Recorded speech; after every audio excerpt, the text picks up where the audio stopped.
Berkaca dari Nabi Muhammad SAW, ketika beliau hijrah dari Mekah ke Madinah lalu diangkat menjadi kepala negara, maka bangunan yang pertama kali dibangun adalah masjid. Nah, apa fungsi masjid bagi negara?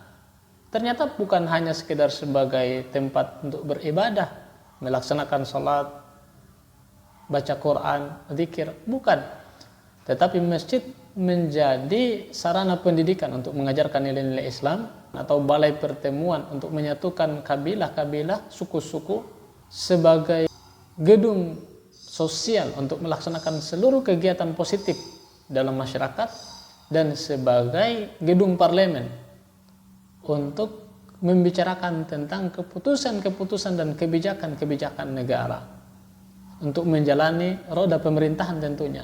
Nah, ini diantara fungsi-fungsi masjid. Nah, kalau kita lihat sepertinya tidak ada pertentangan antara masjid dan politik, karena politik juga bicara tentang keputusan, bicara tentang kebijakan-kebijakan negara gitu. Jadi ya janganlah kita pisahkan antara masjid dan politik seperti sekarang ini yang kita lihat di masyarakat. Mereka memisahkan antara, jangan bicara-bicara politik di masjid, jangan ceramah khutbah bicara politik.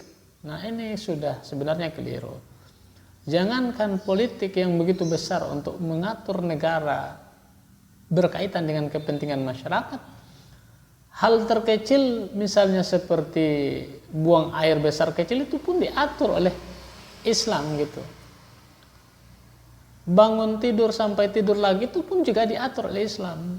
Masa hal terkecil itu diatur dalam Islam sementara politik tidak? Nah, jadi jangan kita pisahkanlah politik dengan masjid, supaya tidak ada kesan bahwa politik itu hanya untuk orang-orang yang tidak baik saja, tapi orang baik itu juga harus punya tempat. Nah, demikian mungkin dari saya yang sedikit ini, mudah-mudahan bisa memberikan kita pemahaman sehingga kita tidak salah paham dengan politik itu sendiri dan tidak paham dengan fungsi-fungsi masjid, lalu kita pisahkan antara negara dengan masjid dan sebagainya.